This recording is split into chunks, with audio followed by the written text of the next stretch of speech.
하나님의 말씀 같이 보시겠습니다. 창세기 37장 1절에서 11절 말씀 함께 봉독하겠습니다.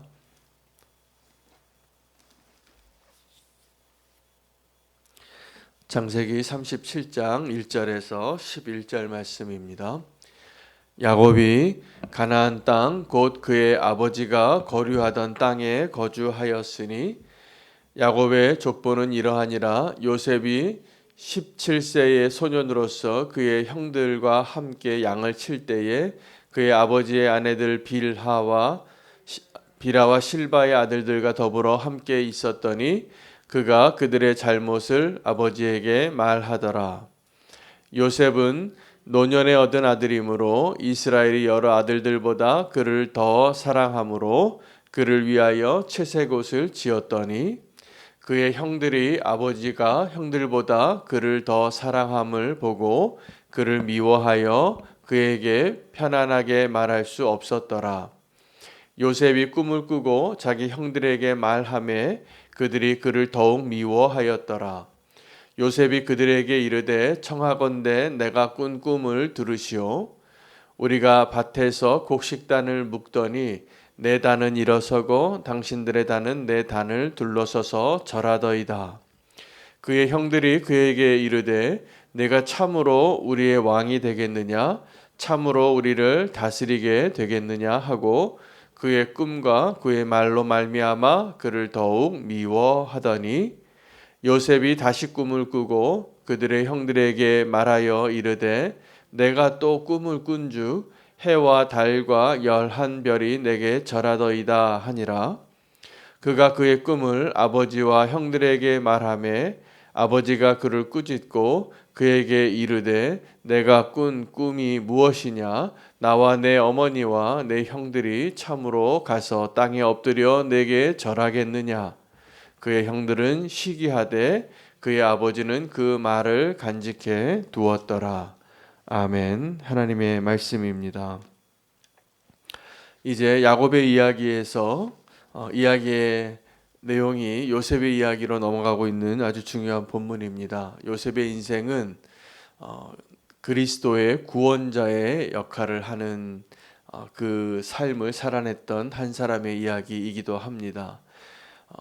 요셉이 어떠한 사람인가를 먼저 성경은 뭐라고 이야기하고 있냐면 그가 막내 아들로 자랐을 때 하나님의 그 꿈을 이야기하는 자가 됩니다. 그래서 요셉의 인생에 있어서 아주 두 가지 키워드가 있는데 하나는 꿈이고 하나는 채색 옷입니다. 그 요셉을 이야기할 때 그의 모든 인생에 이 두 가지 요소가 함께 이야기되고 거론되게 되어 있습니다. 나중에 형들에게 죽임을 당하는 위기에 있을 때 그때도 그 채색 옷을 찢고 또 아버지에게 이렇게 보여주는 증거가 되고 그 옷이 바뀝니다. 그리고 요셉은 계속 그의 인생 가운데 그 꿈으로 인하여 하나님의 인도함을 받는 삶을 살게 되어집니다. 그래서 그가 어린 시절에 처음 꿈을 꾸었던 오늘 두 가지 꿈을 이야기하는데 첫 번째 꿈은 형들이 자기에게 그 볕단이 절하는 꿈이죠. 자기는 혼자 가운데 서 있고 형들이 내게 절하더이다. 이게 어떻게 된 거냐. 그 꿈 듣고 형들이 아주 기분이 나빠졌습니다. 두 번째 꿈은 해와 달과 별들이 다 내게 절하더라는 거예요. 이번에는 어머니와 아버지까지 이제 내게 절하는 그러한 꿈을 이야기하게 됩니다. 이런 꿈은 다른 사람한테 이야기하면 안 됩니다. 하나님 이런 꿈을 내게 주셨을 때 이거 내가 잘 되는 거잖아요. 내가 복 받고 나 혼자 서고 나 혼자 절 받는 자가 되는 것인데, 근데 이 요셉이 오늘 본문에 나오는 요셉의 모습은 한마디로 말하면 아직 철이 덜 들었다입니다. 미성숙하고, 근데 하나님이 사랑하는 사람인데 그의 미성숙함 때문에 어떠한 일들이 일어나냐 하면 그의 형들이 그를 너무 미워하게 됩니다. 그 요셉은 사랑받는 막내 아들이었어요. 그래서 아버지가 특별히 그에게만 채색 옷을 입혔어요. 그 11형제 가운데 막내를 더 그렇게 처자들보다 더 사랑하면 어떻게 되겠습니까? 다 형들이 미워하죠. 다윗이 사람들에게 칭찬받았을 때 사울이 그때부터 다윗을 미워하게 됩니다. 사울은 천천히요, 다윗은 만만이라. 이 이야기를 들으니까 그때부터 사울이 정말 미친 사람이 되는 거예요. 하나님이 기름 부었던 그 왕에서 그 시기로 인하여. 그래서 오늘 이 요셉과 형의 모습을 통하여 하나님의 꿈이 어떻게 전해지고 하나님의 꿈이 어떻게 성취되어지는 과정 가운데 우리가 존재하는가를 오늘 깨닫기를 원합니다. 먼저 우리가 좀 알아야 할 것은 나의 꿈과 하나님의 꿈이 많이 다르다는 것입니다. 여러분, 우리의 꿈은 무엇입니까? 하나님이 내 소원을 들어주시는 거예요. 그래서 하나님이 나 좀 잘 살게 하고 내가 성공하게 하고 내가 미워하는 저 사람 벌 좀 주시고, 이게 우리의 꿈일 때가 많습니다. 말 안 해도 사실 그게 우리가 원하는 거죠. 그러나 하나님의 꿈은 또 똑같아요. 우리가 하나님의 꿈을 이루어 주기를 원하세요. 여러분, 그래서 우리가 정말 하나님의 꿈을 알고 하나님의 꿈을 이루는 자로 살게 되기를 축복합니다. 근데 하나님의 꿈이 우리에게 전해질 때 형들의 입장에서는 그 하나님의 꿈을 전달하는 그 선지자가 누구였냐 하면 자기들이 그렇게 사랑하기 힘든 요셉이었다는 사실입니다. 만약에 그 하나님의 꿈이 형들에게 전해질 때 세례 요한과 같이 너무 거룩하고 너무 성숙하고 내가 좀 너무 존경하고 싶고, 그래서 광야에라도 나가서 그의 손으로 베풀어주는 세례를 내가 좀 받고 싶어서 나는 이렇게 세속에 그렇게 먹고 사는데 힘겹게 사는데 어떻게 저렇게 거룩하게 살 수 있을까? 광야에서 우리와 너무 차원이 다른 하나님의 사람이야, 이렇게 생각하는 사람이 외치는 하나님의 나라의 소식을 들을 때는 찾아가서 세례를 받고 싶지만, 내가 그렇게 사랑할 수 없는, 내가 이렇게 미워하는 동생이 꿈을 꿨는데 형들이 또 아버지가 이걸 알게 됩니다. 2번 반복해서 하나님이 꿈꾸게 하셨기 때문에. 그런데 하나님의 꿈이 오늘 설교 제목처럼 위기에 처하게 됩니다. 때로는 우리가 이게 하나님의 꿈인 걸 알면서도 하나님의 꿈을 이루는 것보다는 나의 꿈을 이루는 자로 살기를 원하기 때문에 그렇습니다. 하나님의 꿈이 위기에 처하는 첫 번째 이유는 요셉에게서 발견하게 되는데 우리의 성숙하지 못함에서 발견됩니다. 요셉이 철없는 17살 아이였어요. 그래서 아버지의 사랑을 이렇게 많이 받으면 그 사랑을 받지 못하는 다른 형들의 마음을 좀 헤아리면서 말도 하고 행동을 하고 이렇게 좀 분위기를 파악하면서 이야기해야 되는데, 아버지가 날 사랑하는 걸 아니까 형들이 왜 허물이 없었겠습니까? 형들이 어떤 조그만 잘못을 하면 오늘 그 요셉의 모습 가운데 형들의 잘못을 아버지에게 가서 고자질하는 자의 모습이에요. 쪼로록 따라가서 아버지, 오늘은 첫째 형이 이랬습니다. 오늘은 둘째 형이 이랬습니다. 모르는 거죠. 너무나 미성숙한 거죠. 사랑만 받고.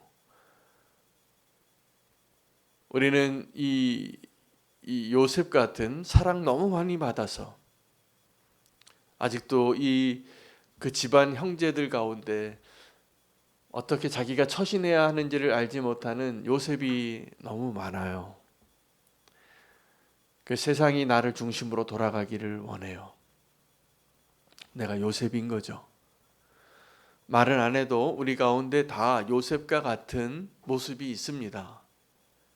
그런데 하나님이 그 요셉을 얼마나 축복을 해주시냐면 아버지의 사랑만 받는 것이 아니라 하나님께서 그 야곱의 11아들, 나중에 12아들이 되지만 지금 11명의 아들이 있을 때 하나님이 그 꿈을 이루기 위하여 택한 사람이 그 막내였어요. 그런데 그 막내는 그 하나님의 사랑, 아버지의 사랑뿐만이 아니라 그 하나님의 사랑을 받고 그 꿈을 계시하는 자의 통로가 됨으로 인하여 더 위태로워집니다. 하나님의 꿈이 위태로워지는 두 번째 이유는 그 요셉을 시기하는 형들 때문입니다. 여러분, 이 요셉과 그 형들의 이야기가 그냥 우리 가정에서 겪는 우리 이야기 같지 않습니까? 우리가 그 교회에서 공동체 생활을 할 때 우리가 경험하는 그냥 성도들의 삶의 모습 아닙니까? 정확하게 그래요. 그런데 그 야곱의 집안에 하나님의 꿈이 전해졌어요.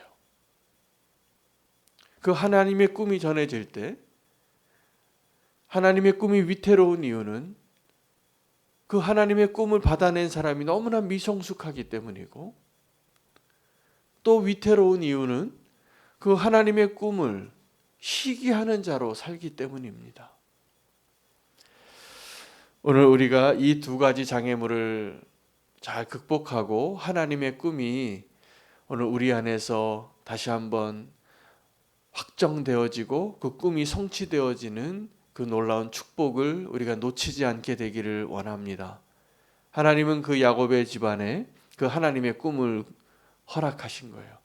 2번 반복해서 그 꿈을 꾸게 하십니다. 이게 무슨 의미일까요? 하나님이 뜻을 정했다는 것이죠. 근데 그 하나님의 뜻을 정한 게 형들은 어떻게 생각하냐 하면, 아니 이 아버지가 이 막내만 너무 사랑하고 막내에게만 채색 옷을 입히시는데 하나님까지 이를 하나님이 택한 자로 정하셨다는 게 인정이 되지 않는 거예요.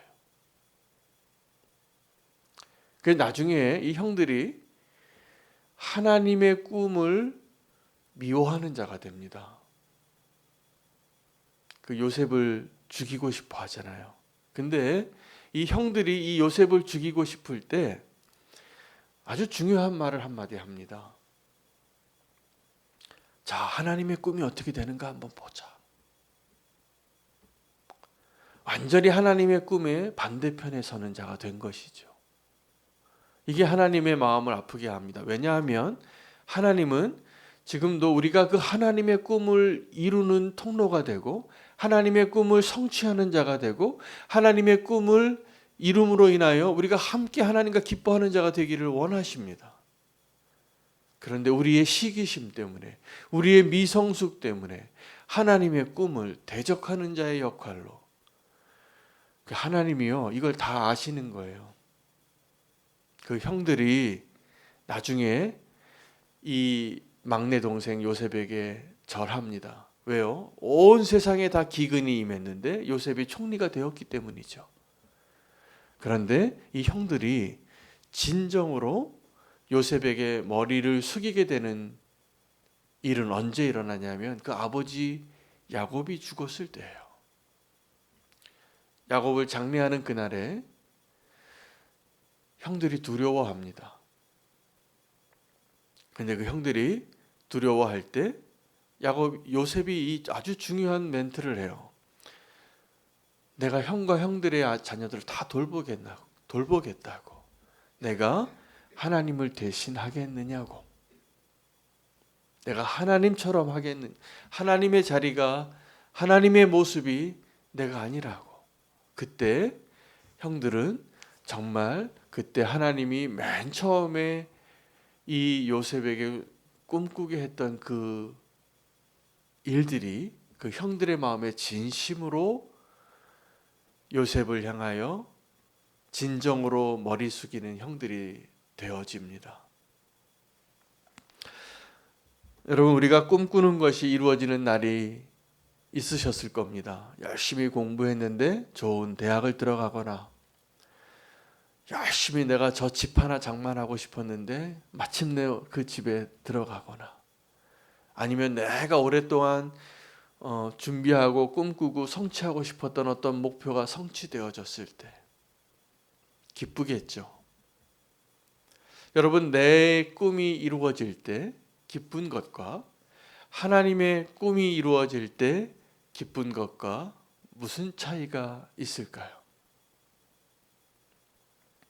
여러분, 내 꿈이 이루어질 때 여러분, 그때 드러나는 것은 내가 됩니다. 나 자신이 됩니다. 그리고 거기서 멈춰요.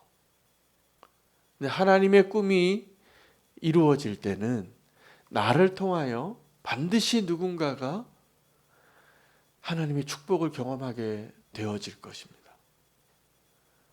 그래서 우리를 향한 하나님의 꿈은, 우리는 그 요셉의 꿈을 오해해요. 우리는 요셉의 꿈을 오해해서 미워해요.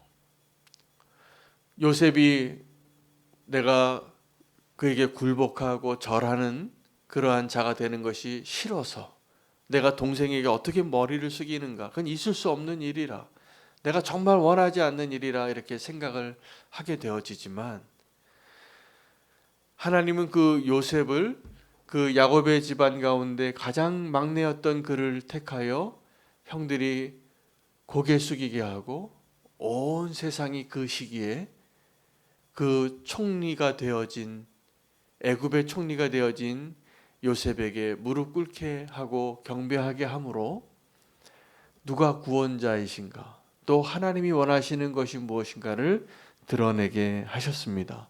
구원하는 것이죠.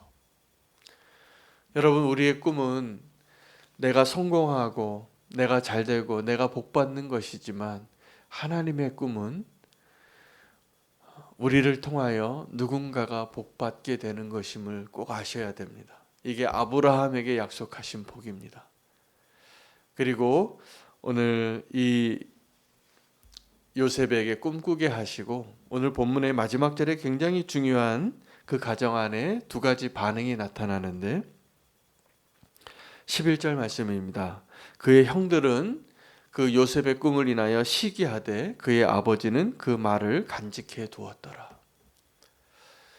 오늘 우리가 하나님의 꿈을 알게 되어지는 통로가, 내가 결코 사랑하기 힘든, 내가 정말 도저히 저 미성숙함을 용납할 수 없는 요셉이 꿈꾸었을 때 그를 시기하고 하나님의 꿈을 시기하는 형이 되지 마시고 그 마음에 간직해두는 야곱이 되시기를 축복합니다.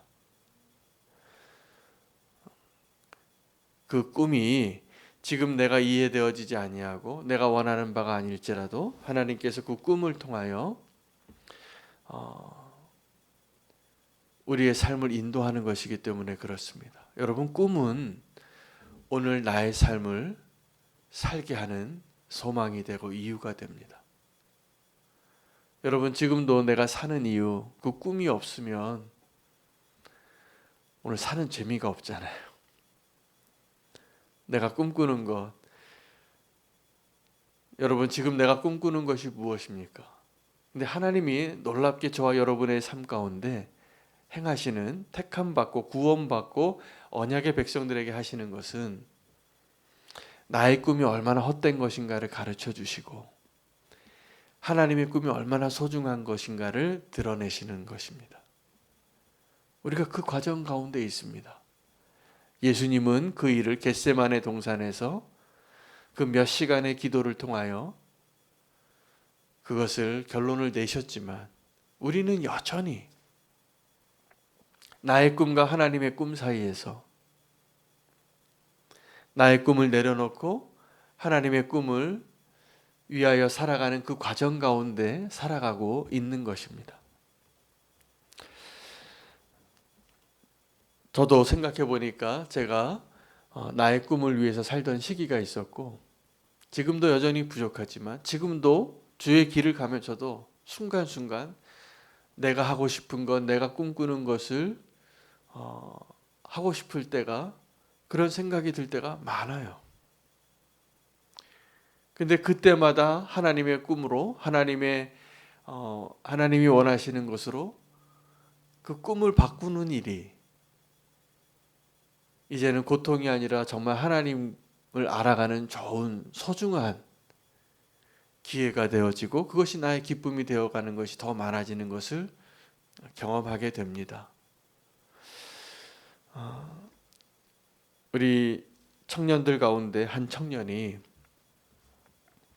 좋은 교수님을 만났더라고요. 그래서 이 청년은 지금 이제 세상에 나가서 내가 어떻게 살고 어떤 직장을 얻고 어떻게 공부해서 어떤 목표를 향하여 이것을 꿈꾸고 그것을 위하여 열심히 달려가고 있는 청년인데, 그 청년이 존경하는 교수님이 그 청년에게 이렇게 이야기하더래요. 청년에게 너의 그 꿈이 빨리 성취되기를 원한다고. 그리고 그 꿈이 정말 별거 아니라는 것을 또 빨리 알게 되기를 원한다고. 그리고 정말 하나님이 원하시는 그 꿈을 위해서 사는 사람이 너는 될 거야. 이렇게 얘기하더래요. 그 교수님은 세상에서 이 자격으로 따지면 남들이 부러워하는 것을 거의 다 가지고 있는 분인데, 그분이 그 모든 걸 내려놓고 선교지에서 보수를 받지 않고 학생들을 가리키는 교수님이었어요. 그리고 그 학생은 저희 둘째 딸이에요. 근데 그런 교수님을 만나서 그런 이야기를 했다고 저한테 이야기를 해주는 거예요. 너무 감사하더라고요. 그러면서 지금 그 청년은 내가 지금 세상에 나가서 나의 꿈을 어떻게 이룰까를 그걸 꿈꾸고 있는데, 그가 바라보고 되고 싶은 사람은 그 교수님 같은 사람이더라고요. 많은 성취를 하고 성공한 자리에 있는 그분인데, 근데 그분이 참 너무 제가 존경스럽더라고요. 그런 교수님 만나게 해준 거 너무 감사한데, 그거 다 네가 이루기를 바란다고. 근데 그거 별거 아닌 거 금방 깨닫게 될 거라. 그리고 주님을 위해서 꿈꾸는 자가 되라고. 제가 오늘 하고 싶은 이야기도 동일한 결론입니다. 여러분, 우리가 꿈꾸는 것이 그 꿈 꼭 이루시기를 축복합니다. 근데 그거 별거 없습니다. 정말 주님의 꿈을 꾸기 위해서 어쩌면 주님께서 그래 네가 원하는 거 한번 다 해보라고. 근데 그 꿈 이루기도 쉽지 않습니다. 정말 열심히 살아야 돼요. 그 꿈 이루기 위하여 잠도 못 자고 먹고 싶은 것도 못 먹고 하고 싶은 것도 못 하고, 그래서 그 꿈 이뤄도 별거 없습니다. 사람들이 참 안타까운 것은 요즘 대한민국 모든 국민의 꿈이 내 집 하나 마련하는 거더라고요. 정말 조금 더 넓은 집 가고 싶고 좋은 집, 그 집이 꿈이 됐어요. 저는 우리 있는 교회 성도님들이 다 좋은 집 가지셨으면 좋겠어요. 그런데 그거 별거 아닌 것도 금방 아셨으면 좋겠어요. 정말 하나님의 꿈을 위해서 사는 것이 행복한 것이라고 저는 확신합니다.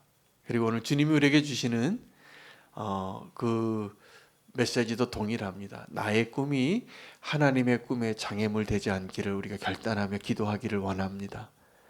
하나님의 꿈을 이루어 드리는 것이 하나님의 꿈이에요. 우리가 하나님의 꿈을 위해서 사는 사람들이 되어지는 것.